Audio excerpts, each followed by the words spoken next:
Yahoo! Hello mga masters! Another day for our All About G, the Green Iguana Daily Vlogs. Kamusta po ang ating mga beloved supporters and followers dyan?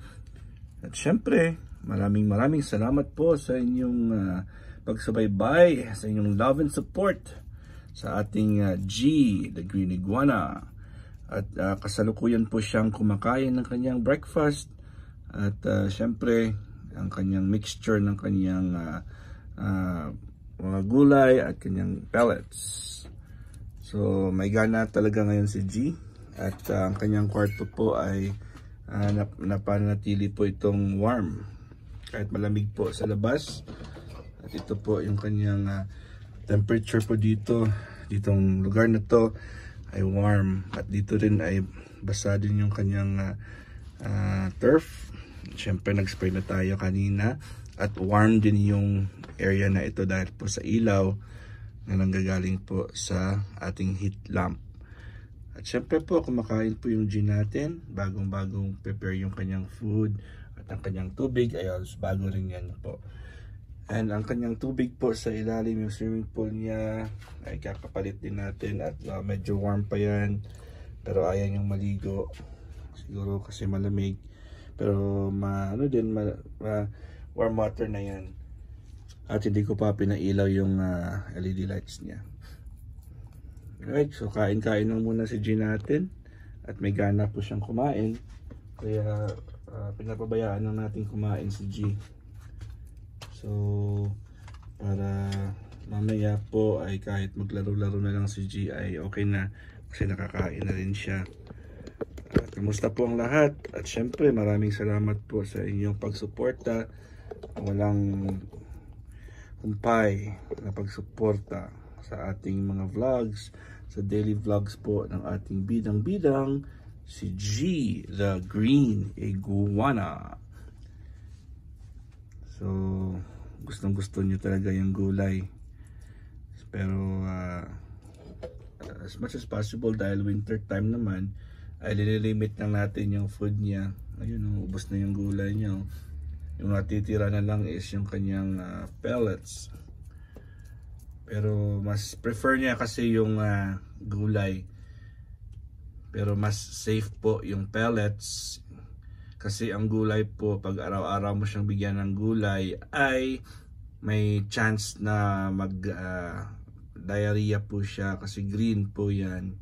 Greens ay syempre may mga enzymes yan na fresh pa. So kung minsan na hindi pa matunaw,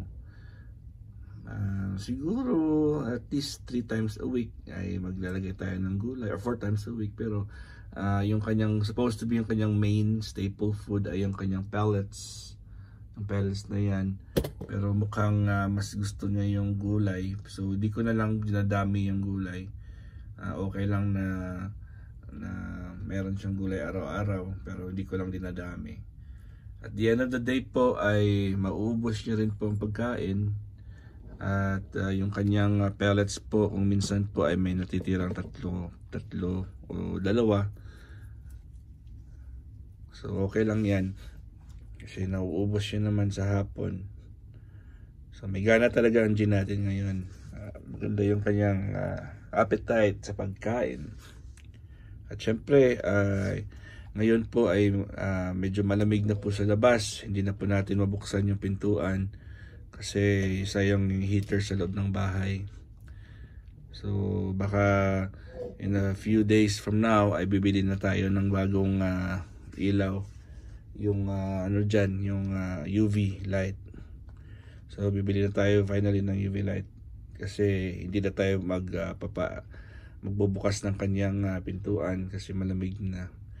May mga time pa siguro na pwedeng buksan kung hindi talaga malamig, pero kasi yung panahon namin dito sa El Paso, Texas ay hindi po stable. Yung tinatawag po nilang bipolar weather. Pag sinabing bipolar ay kung minsan malamig at biglang uminit, vice versa. Meron nga sa isang araw 4 na seasons ma-feel namin dito. merong hindi naman seasons pero weather. So kung minsan halimbawa sa umaga malamig and then biglang uminit yan sa tanghali at biglang umulan and then after sa gabi ay mag-snow. Pero hindi kami parati nag-snow, siguro once or twice a year lang kami mag-snow. At yung snow namin dito ay pamabilisan lang. Mga let's say hindi siya maglalast ng 1 hour pero hindi naman hindi siya marami. Yung last na snow was nakalimutan ko lang pero I think yung pinaka meron ding hail pero hindi siya gaano karami. So thank God hindi po kami ganoon ka super malamig talaga. Pero when it comes sa init ay masasabi natin na mainit din dito kung summer. Pero hindi naman siya gaano kainit compared sa ibang lugar katulad ng Arizona na mainit talaga. At saka yung Las Vegas ay medyo humid. Pero pareho din yung weather pero medyo humid ng konti. Yung temperature po ay medyo pare-pareho lang kasi malapit lang ang Las Vegas at ang El Paso. Hindi naman siya malapit pero parang yung hangin siguro nila ay napupunta dito. Kaya parang pareho yung temperature. So ayun. Super happy po ako ngayon at hanggang ngayon po ay dito pa rin kayo na nanonood at inaabangan nyo ang ating premiere na All About G. At syempre si G po ay medyo unti-unti na siyang hindi na siya camera conscious. Hindi na po camera conscious ang ating G. Medyo ano na siya, medyo alam niya na sa tuwing ganitong oras ay kukunan na po siya ng video. Okay. So patuloy pa rin tayong nagbibigay. Siyempre araw-araw na yan ng ating ocean minerals. Ng ating ocean minerals sa ating bidang-bidang si G. So siyempre ocean minerals natin ay ang nagbibigay sa kanya ng complete nutrition. Other than aside from ang kanyang pellets. Yung pellets niya ay I think kompleto na rin yan sa mga gulay. At ang maganda dyan ay controlled na po siya. Hindi siya magkakakos ng digestion problems kasi syempre dried na po siya. Lalagyan na lang ng tubig. At kasi yung gulay ay pag maraming mabigay mo, kung minsan po ay magkakos yun ng diarrhea. Kasi alam niyo naman, ano yan, moist pa siya.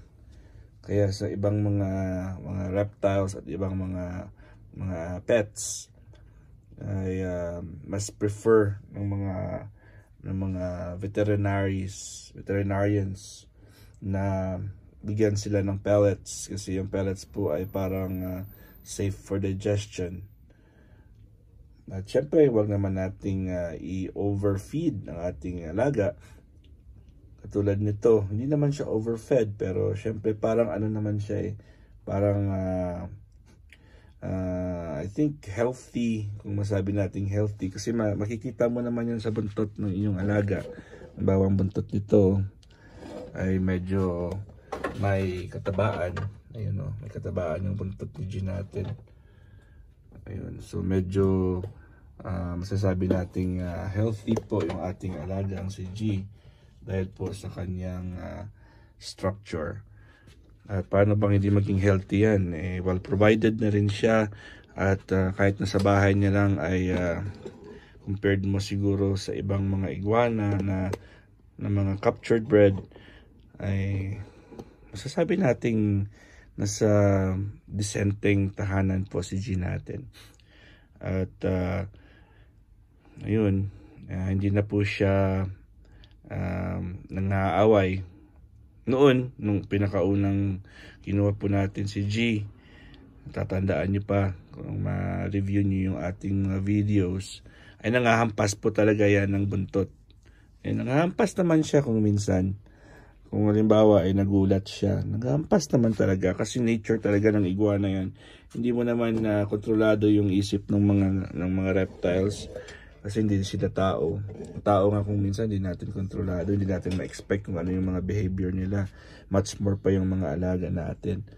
Kaya tayo po bilang pet owners po ay kailangan po natin maging gentle kasi may mga feelings din yan sila. May feelings din yan yung ating mga alaga, mga aso natin. Diba? Mga aso natin, pag hindi natin hinawakan ng ilang araw, nagiging malayo din yung kanilang loob sa atin. Diba? So, yun yung mga ano natin. Constant ano lang. Kasi naalala ko sa ating first 2 weeks ng vlogs natin kay G, ay medyo hesitant talaga at takot po ako kasi matagal-tagal din akong hindi nakahawak ng iguana at hindi po ito normal na alaga or regular na pet, 'di ba? Kasi usually aso, pusa, yung mga ganun, pero dito po kasi sa medyo ano na umiiba na kasi yung mundong ginagalawan natin. Yung mga maraming mga babae, mga bata ay nag-aalaga na ng mga tarantula, ng mga ahas.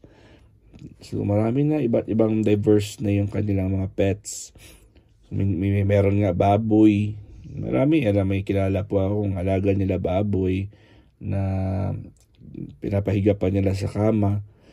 So ano yun, kasi meron iba dyan, yun yung outlet ng kanilang para hindi po sila malulumbay.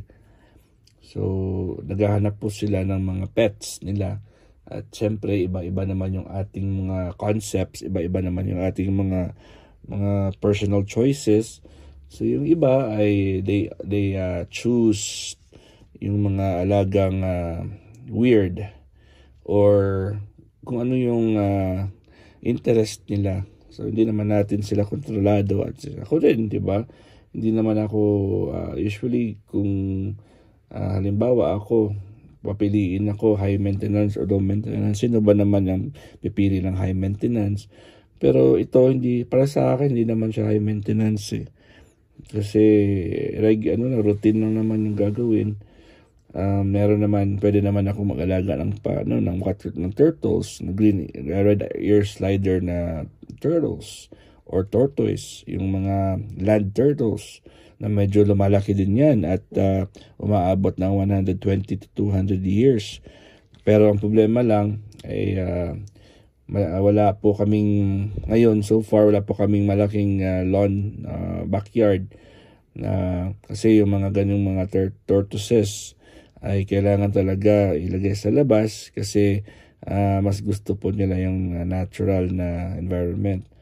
Ito naman siya, pwede naman siyang kasi lumalaki din ito.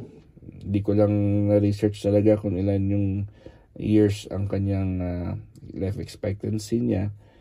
Pero masasabi nating ayun, nakikita ko naman na naaalagaan ko siya ng mabuti. Kaya go lang kasi wala naman siya so far pinapakitang mga bad traits na hindi natin siya pwedeng mahalin kasi bait-bait naman ni G sa akin.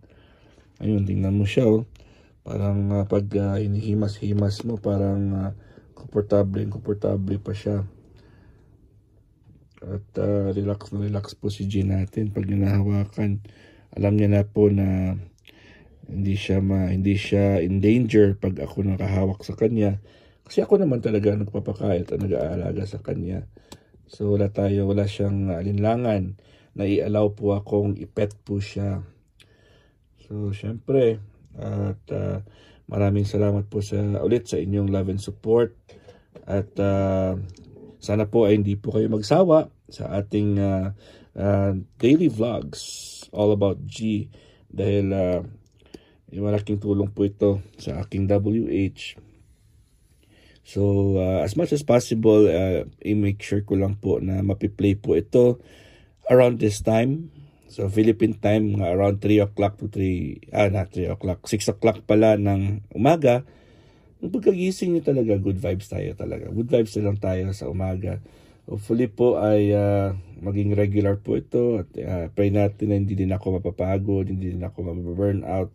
Hindi naman siguro kasi parang nag-i-enjoy naman po ako kay G natin. So, ayun. Again, Ocean Minerals po. Sa mga gustong bumili dyan, mag-order. Puntahan nyo lang po yung itatype ko lang po sa comment section. Ipipin ko lang po yung ating link, ang website. At pwede po kayo mag-order online at yung mga payment system nyo, online na rin po yan. At i-check nyo na rin po, marami din pong mga products dyan na pwede sa cancer, diabetes, high blood pressure. At meron tayong mga sabon. At of course, meron tayong mga farming, mga organic farming products. Tingnan nyo na lang po at pwede kayong mag-order dyan. May mga descriptions naman dyan per product. At maraming salamat po sa inyong lahat. God is great. Yahoo!